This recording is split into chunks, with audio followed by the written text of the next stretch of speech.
lalagyan tubig, batag niya.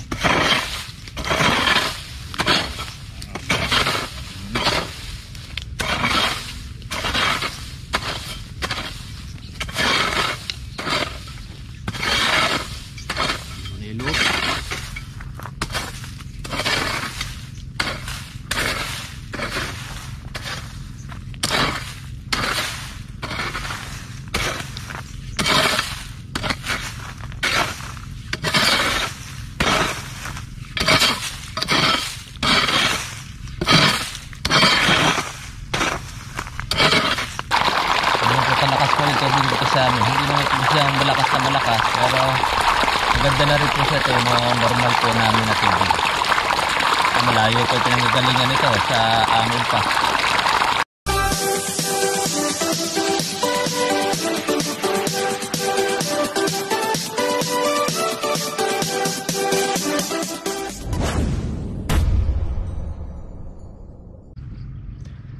Kamusta na mga katribya? Welcome po kayo sa aking YouTube channel. Magandang umaga po sa ating lahat. Ngayon, gagawa po tayo ng kanal ng tubig kung saan ay daanan po ng pagkapatubig natin sa ating ilalim ng kalamansi. Alam nyo po ba na napakahalaga po ng daanan ng tubig para sa ating kalamansian?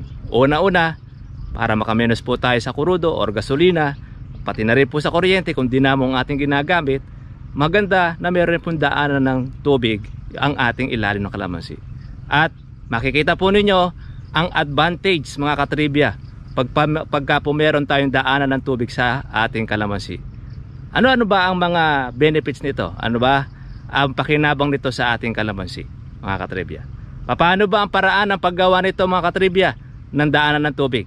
Samahan niyo po ako ngayon mga ka-farmers para po sa isa naman pong vlog at kapupulutan po ninyo ng kaalaman at makakatulong lalo na sa mga bagong magkakalamansi.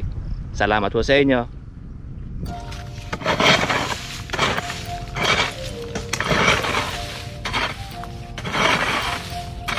Magandang exercise ito mga katribya.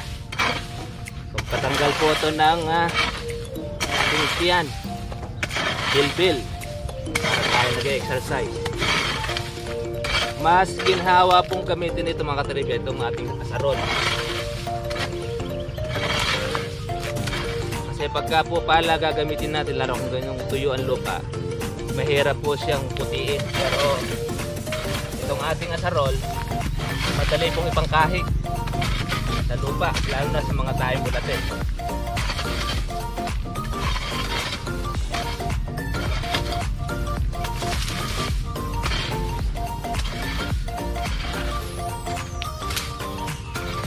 Bukas po kasi tayo mga katribya magpapatubig dito dahil tinatapos lang muna ng kabila yung kanyang tubigin. After po niya matapos, tayo naman po ang tututok dito.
Ayan na mga katribya, medyo nakakapagod lang po ng pagka-asarol at kasi matigas na po yung lupa. Pero ganun pa man, maginhawa po nga itong mga katribya at tubigan at mas na komportable sa kalamansi po natin.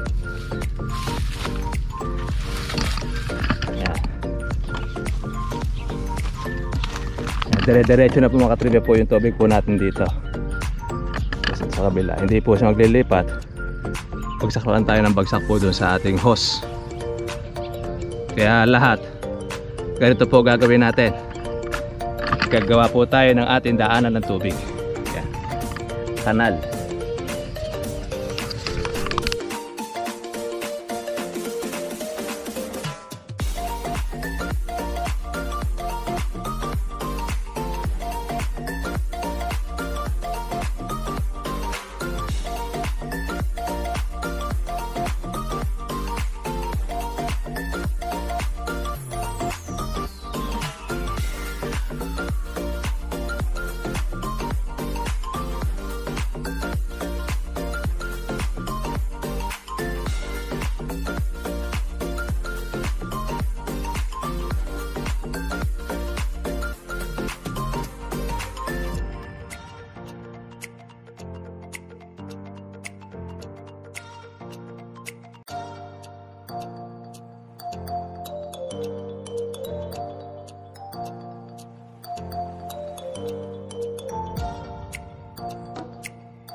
Okay na.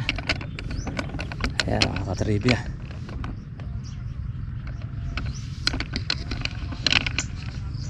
Maiksi lang naman ito mga katribya yung ating ginagawa na kanal.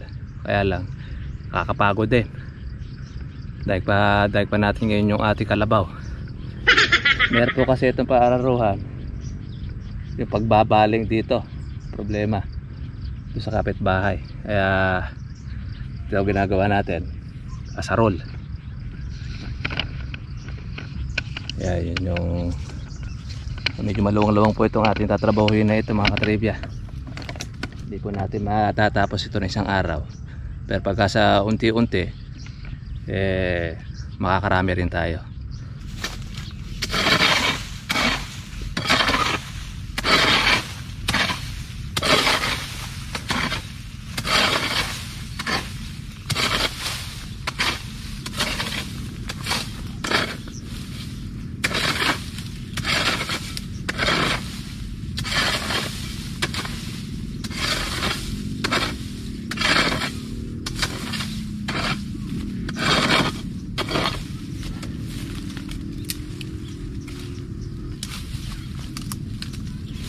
Ito mga katriba po yung hangganan po ng ating kalamansi.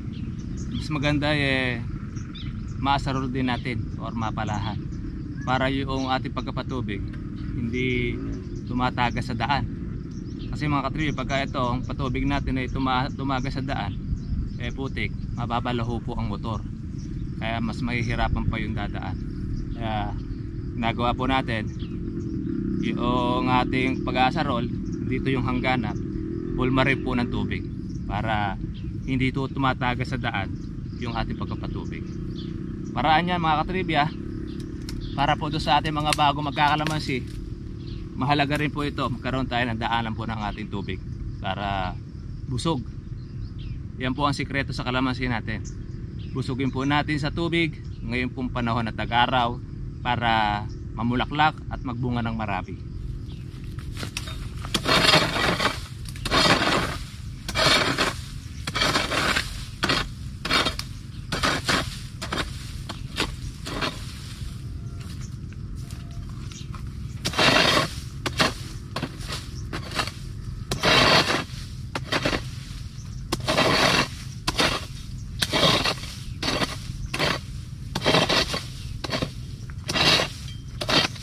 Pahinga lang muna tayo mga katribya sa ating pag-aasarol. Medyo masakit din sa kamay. Ayan, nakakatatlong tudling na tayo ng ating pag-aasarol. Ayan, may magandang tingnan.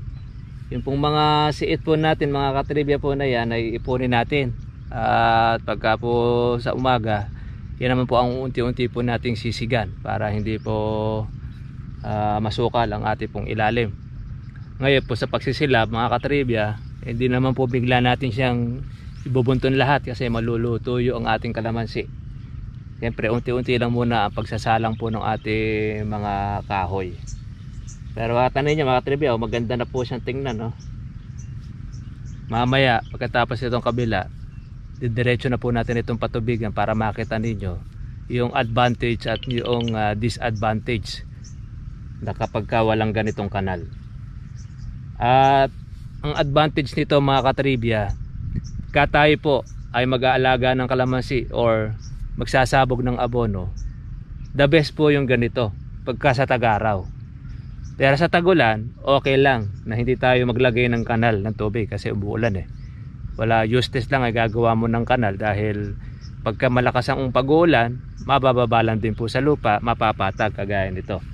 Pero pagka halimbawa mga katribya sa tag-araw, tayo po ay magpapabunga, tayo po ay magpapabulaklak. Ganito ang karaniwan po natin ginagawa bago po tubigan. Nililinis muna natin itong ilalim. Take note mga katribya, spray muna natin po ng herbicide yung pong ilalim ng ating kalamansi. Gaya niya, pagkapatay na po yung damo, maginhawa na po natin siyang palahan or asarol ang ating pong gamitin. Para po sa akin, mas maganda pong magamit po yung asarol dahil kahig ka lang ng kahig. Sa pala, okay din po mga katribya po ang pala, kung malakas ang iyong balakang po, pwede. Ito mga katribya, at least ito, hindi po masyado kang yuko, medyo maginhawa. Sa bagay, hindi naman po nakukuha po yan sa pabilisan. Ang mahalaga dyan, maayos mo lang po yung daanan po ng tubig para busog ang inyong kalamansi. Tapos, yung mga space po na yan, yung pong ating pong inasarol, diyan po natin ilalagay po yung abono kung kayo po yung mag-aabono. Para nun, pag kayo po yung magpapatubig, lubog na lubog. Huwag kayo maglalagay ng abono dito sa samparan. Dahil hindi po malulusaw yan, hindi po kakainin po ng kalamansi yung inyong abono. Dito lang malalagay dahil hindi mababasa. Kaya ang paglalagay ng abono, diyan lang po sa mga pinala po sa ating inasarol na yan. Kaya yan po ang purpose kung bakit po natin dinalagyan po natin ng daanan ng tubig. Ito mga katribya, ginagawa natin sa halos sa matatandang puno ng kalamansi. Ngayon po pa sa mga batang kalamansi, wala po problema dahil yan naman po yung nadadaanan naman ng araro. Kaya po pwede mo padaanan ng araro katapos konting pala-pala lang pagka ikaw magtutubig dahil hindi nalilipat po yung inyong patubig sa kabilang kalamansi. Mas ginhawa na po yung tubigan. Yan, pagka halimbawa ayaw naman ninyo mga katribya na patamnam po yung pagitan ninyo ng kalamansi, ayaw nyo pong paararuhan, pwedeng ganito gawin ninyo. Gawa po kayo ng kanal. Palahan na lang po ninyo para po hindi po mahirap patubigan. Mas ginhawa po yan mga katribya. Yan po ang pamamaraan po na ating ginagawa, technique para po do sa ating pong mga magkakalamansi. Mahalaga po yung ganyan. Okay po mga ka-farmers, yun po tips po natin sa inyo. Meron po sa atin nagsabi paulit-ulit na lang daw po tayo sa ating pong pagtuturo. Ang sagot naman po natin, okay lang po na paulit-ulit basta't may matututunan. Kasi hindi naman lahat mga katribya, ay mabilis po yung kanyang pangunawa na madali po niyang makuha lahat. Siyempre, minsan mayroong pagkakataon kailangan mong ulitin para matuto rin po yung ating ka-farmers. Siguro po yung kaibigan po na yun, madali po siyang kumuha, madali po siyang magkabisado, expert na. Hindi po para sa kanya yung video. Ngayon doon sa ating pong mga ka-farmers, pag halimbawa ay ayaw po ninyo yung ating pong tutorial, pwede naman po tayong lumipat o skip na lang po ninyo ang ating pong video. Kasi ito para sa mga baguhang farmers, para po sa mga bagong magkakalamansi. Kaya hindi bali pong tayo na iuulit-ulit, basta't mahalaga po maituro namin sa inyo yung tamang impormasyon, tamang pamamaraan ng pag-aalaga para hindi po masayang ang inyong panahon. Goal po natin mga katribya, matulungan po namin kayo, matulungan po natin ang magkakalamansi para pare-paras po tayong umangat. Kayo mga katribya, siguro naman kayo hindi naman kayo nakukulitan sa akin.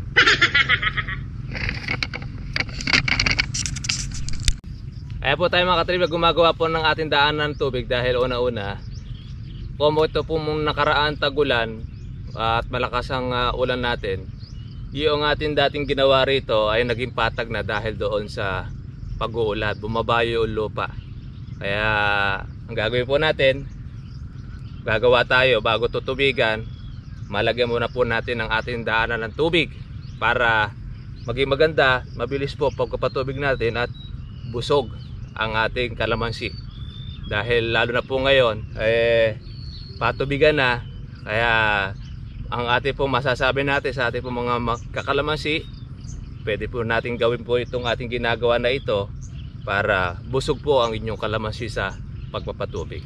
Ngayon, marami pong pamamaraan para makagawa po tayo ng pagpapatubig o yung daanan ng tubig ay gaya halimbawa ng pala. Pwede tayong gumamit po ng pala. Pwede rin naman natin pagka bata pa ang kalamansi, pwede naman ninyong paararuhan yung gitna o yung pagitan. Kaya pamagitan naman nun, yun, magkakaroon ng daanan ng tubig ang inyong kalamansi.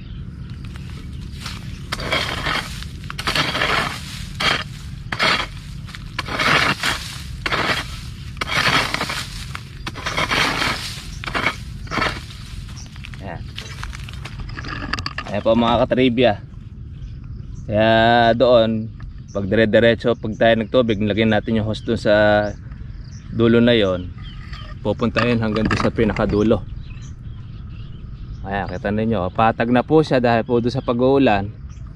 Kaya kailangan natin talagang lagyan po ng kanal, paraan po ng paglalagay ng kanal sa ating kalamansi.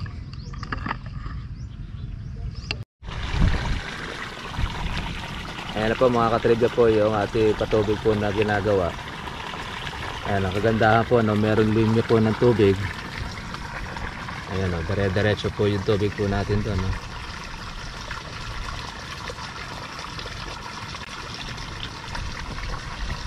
Maginhawa po siyang tubigan.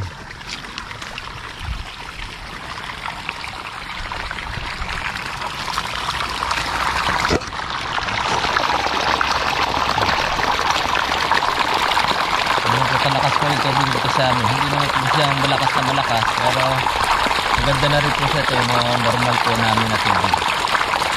Malayo po ito yung galingan nito sa amin pa ang nanay.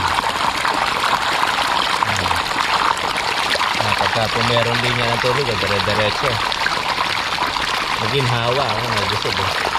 Pag halimbawa po yan, ilalagyan po natin ng abono, ay lusog na lusog pong abono dyan.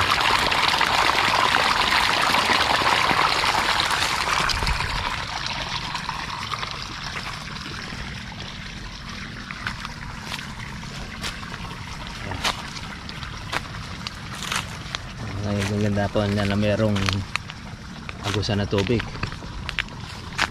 Hindi po siya lipat ng lipat.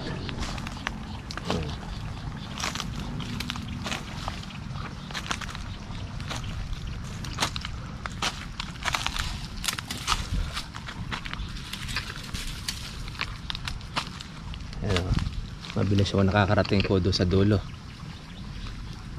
Tuloy-tuloy po yan mga katribya. Yan ang maginhawang pagkapatubig pagka may daanan.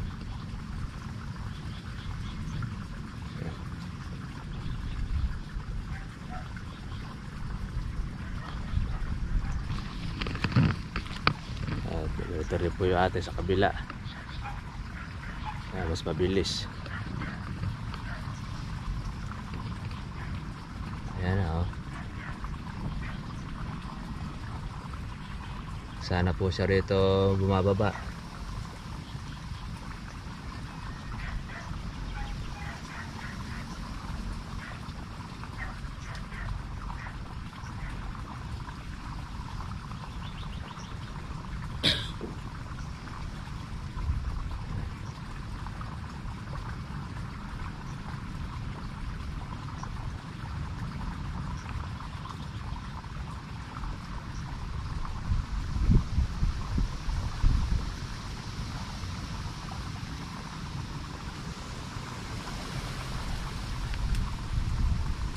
Dali lang po ito.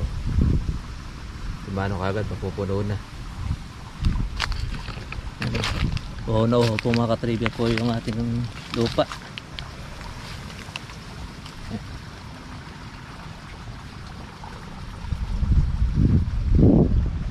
Yan, yung papatubig sa amin, kaya busog.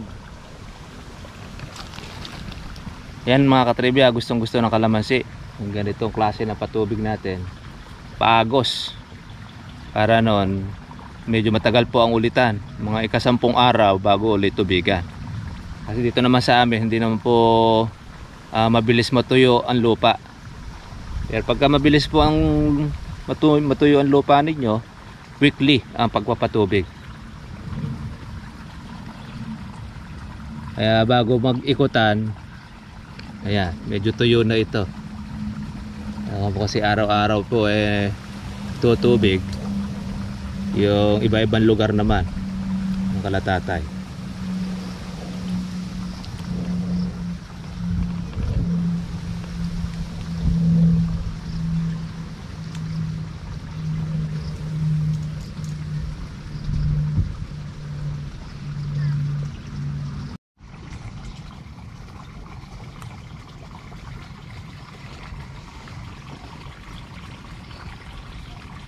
Mga katribya, maginhawa po ang daloy po ng tubig. Meron po siyang daanan. Busog na busog po ngayon ang kalamansi natin.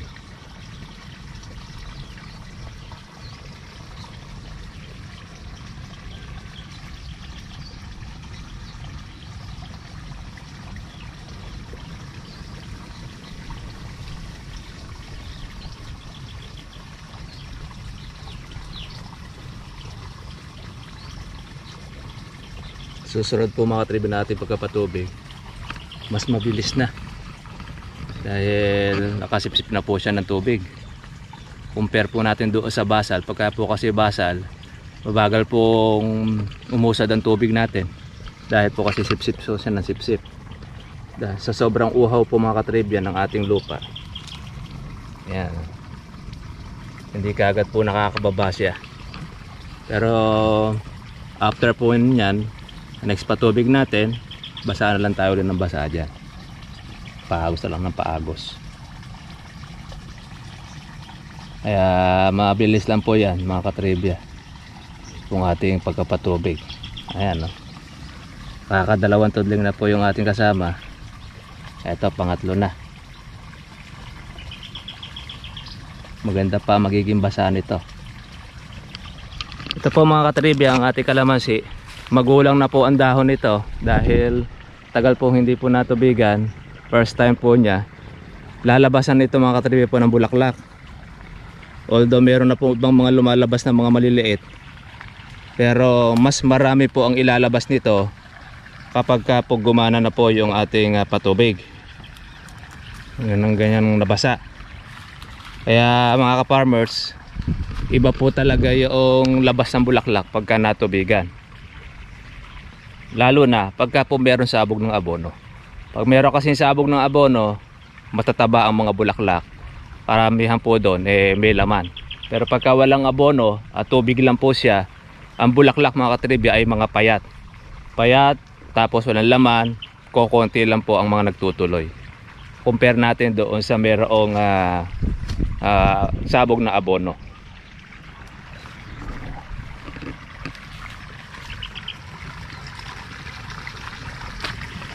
Ayan, yan po ang inaman ng mga katribya na meron po tayong maayos po na daanan. Bukas na lang ng bukas yan hanggang doon sa makarating tayo doon sa dulo. Yan po ang technique natin mga katribya sa ating pong pagkapatubig. Ginagawa po natin ito para maginhawa ang ating trabaho.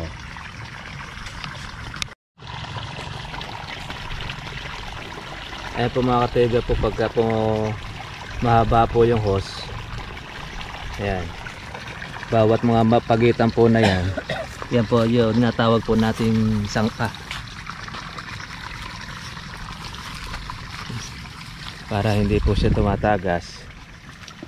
At kung wala kang maiksing hose, yan, ganyan ang gagawin natin. Paraanin po natin doon sa lupa.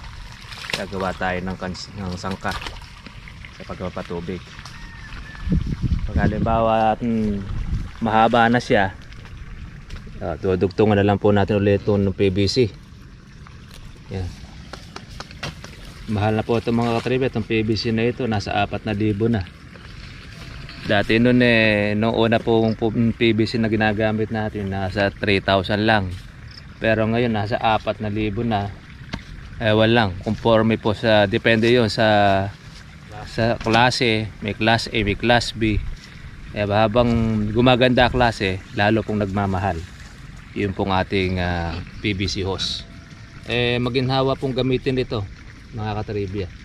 Lalo na pagka po tayo ay malayo ang pinagkukunan nyo ng tubig, yan po ang ginagamit natin para makarating yung tubig sa ating kalamansi.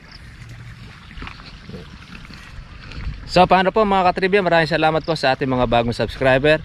Sana meron po akong na-share sa inyo at meron kayong natutunan paano po ang gumawa po ng kanal ng ating pagpapatubig para ginhawa po tayo at busog po ang ating kalamansi. Yun po yung pamamaraan po natin ginagawa. At kung meron po kayong kalamansian, mas ginhawang tubigan, lalagyan po natin yan ng kanal. Yan nga po yung pinakadaanan ng tubig sa ilalim ng kalamansi. So, gaya po ng dati, pag nagustuhan yung video na ito at wala pa kayo sa akin pong channel, please pakisubscribe, like, comment, at pwede po rin nyo i-share sa ating po mga kaibigan para po mayroon silang kalamansi, makatulong po tayo sa kanila. Gaya po ng dati, ako po si Kuya Berhel Bunag at lagi po natin tatandaan, karunungan at ang kaalaman, may katumbas na kayamanan. Thank you for watching. God bless all. Kita-kita lang tayo bukas. Bye-bye.